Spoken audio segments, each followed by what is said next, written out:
তো হ্যালো বন্ধুরা, West Bengal election finally complete হলো। আর দুটো দফাতে ইলেকশন কমপ্লিট হয়েছে। আর এবারকার যে ইলেকশনটা হয়েছে সেটা তুলনামূলকভাবে অনেকটাই শান্তিপূর্ণভাবে হয়েছে যদি 2021-এর সাথে তোমরা মিলিয়ে দেখো। তো এবার আমি অনেক কটা এক্সিট পোলস চেক করছিলাম যে কে জিততে পারে না পারে। তো মেজরিটি পোলস যেমন জেভিসি, তারপর ম্যাট্রিজ, তারপর পোল ডায়েরি, এরা অনেকটা ওপিনিয়ন দিয়েছে যে বিজেপির পক্ষে খুব সামান্য মার্জিনে বিজেপি একটু এগিয়ে আছে। আর যদি তোমরা দেখো পিপলস পালস বা আরও কিছু যেগুলো পোলিং আছে, তো তুলনাতে এরা কম সংখ্যায় যারা অ্যাকচুয়ালি টিএমসিকে মার্জিনালি এগিয়ে রেখেছে। তো এবার আমি ওই জন্য একটু কিউরিয়াস হলাম যে অ্যাকচুয়ালি কে জিততে পারে না পারে। আমি কাউকে এরকম সাপোর্টার না যে টিএমসি হোক বা বিজেপি হোক কে জিতবে, সেটা তো ভাই জনতার ব্যাপার, কারণ কি এটা ডেমোক্রেসি। তো কিন্তু আমি দেখতে চাইলাম যে টিএমসির জায়গায় যদি বিজেপি জিতে, তো এই জিতার পিছনে কারণগুলো কী কী হতে পারে। তো সেই কারণগুলোকে আমি একটু সার্চ করেছিলাম, তো ওই কারণগুলোই তোমাদের সাথে শেয়ার করবো যদি জিতে। তো প্রথম কারণটা যেটা, সেটা হচ্ছে জনগণের রাগ। হ্যাঁ, জনগণের মধ্যে একটা ক্ষোভ জমেছিল, রুলিং গভর্নমেন্টের দ্বারা অনেক কিছুই ইস্যুস জনগণের মধ্যে দেখা যাচ্ছিলো। যেমন ইউথদের মধ্যে যদি দেখো তো আনএমপ্লয়মেন্ট, তারপর এখানে কোম্পানি না থাকা, গভর্নমেন্ট জবে না নেওয়া, এগুলো সবই আনএমপ্লয়মেন্টের মধ্যে পড়ছে। তারপর কারাপশন প্রচুর হারে বেড়ে গেছিলো আমাদের বেঙ্গলে। তাছাড়া যদি দেখো তো এখানে সিন্ডিকেট রাজ, টাকা দিয়ে জবে আসা, বা তোমরা যদি দেখো তো আমাদের অর্থনীতির দিক থেকে আমরা যথেষ্ট ডিপ্রিভেশন হয়েছে। তাছাড়া আমাদের যে এডুকেশন সিস্টেম সেটাও প্রায় বরবাদ হয়ে গেছিলো, প্রায় 8,000-এর উপর স্কুল বন্ধ হওয়া। তো এই সমস্ত কারণে জনগণের মধ্যে একটা ক্ষোভ ছিল। তার মধ্যে তো ওমেন সেফটি একটা ইম্পর্টেন্ট পয়েন্ট, আরজি করের মতো ঘটনা, সন্দেশখালী, এসব এখানটাতে ঘটেছে। তো এই কারণে জনগণ একটা চাইছিল যে তার প্রতিবাদ দেখায় বা যা কিছু, এটা একটা রিজন হতে পারে। সেকেন্ড পয়েন্ট হচ্ছে এসআইআর, স্পেশাল ইন্টেনসিভ রিপোর্ট। তো এখানে আমরা প্রায় দেখেছি 60 লাখের উপর নাম বাদ হয়েছে। এবার মজাদার জিনিসটা, লাস্ট টাইম ভোটে যে মার্জিনটা ছিল বিজেপি আর টিএমসির মধ্যে, তো সেটা কিন্তু মোটামুটি 60 লাখের মধ্যেই ছিল।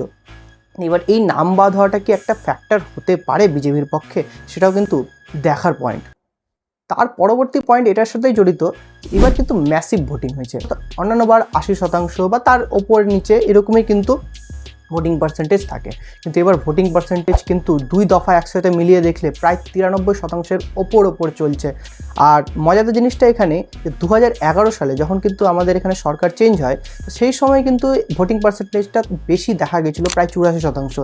তো এটাও একটা দিক হতে পারে। এবার এটা বিভিন্ন সাইডস আছে, হয়তো এশারে নেক্সট টাইম নাম রক্ষা করার জন্য এটা রিজন হতে পারে, বা পার্ট পরিবর্তনের জন্য, আমি জানি না এটা রিজন কি, বাট এটা একটা ফ্যাক্টর হতে পারে। তার পরবর্তী পয়েন্ট যেটার জন্য fearless and fair election possible হয়েছে, সেটা হচ্ছে সিআরপিএফ। প্রায় 2.5 লক্ষ সিআরপিএফ আমাদের এখানে উপস্থিত ছিল, আর তারা খেটে দিন রাত এক করে এখানটাতে নির্ভয় ইলেকশন কমপ্লিট করতে পেরেছে। যে কারণে ভোট চুরি হওয়া, থ্রেট দেওয়া, এই সমস্ত ঘটনা এখানটাতে একদম ঘটেনি। আর যেটা সত্যি, ওদেরকে আমার কাছ থেকে হ্যাটস অফ, যে কারণে এত সুন্দর ইলেকশন প্রসেসটা পুরোপুরি হয়েছে। আর এই কারণে কিন্তু জনগণ কিন্তু সাহস পেয়েছে ভোট দিতে যাওয়ার।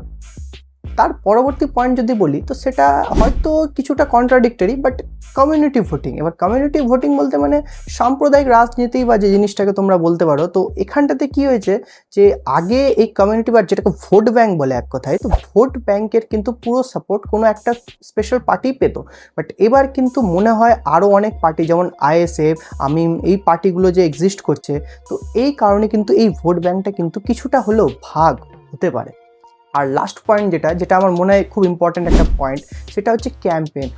যদি আমাদের রাষ্ট্রমন্ত্রীকে দেখি, যদি আমাদের প্রধানমন্ত্রীকে দেখি, বা যদি উত্তরপ্রদেশের মুখ্যমন্ত্রী আসা বা আসামের মুখ্যমন্ত্রী আসা, এই সমস্ত ঘটনা কিন্তু বেশ খানিকটা ভোটারদেরকে প্রভাবিত করেছে। যে নেগেটিভলি না পজিটিভলি, এটা নিয়ে তো আমি কিছু বলতে চাই না, কিন্তু প্রভাবিত করেছে। আর এই প্রভাবটাও কিন্তু ভোটের ক্ষেত্রে একটা ইম্পর্ট্যান্ট ফ্যাক্টর হয়ে দাঁড়াতে পারে।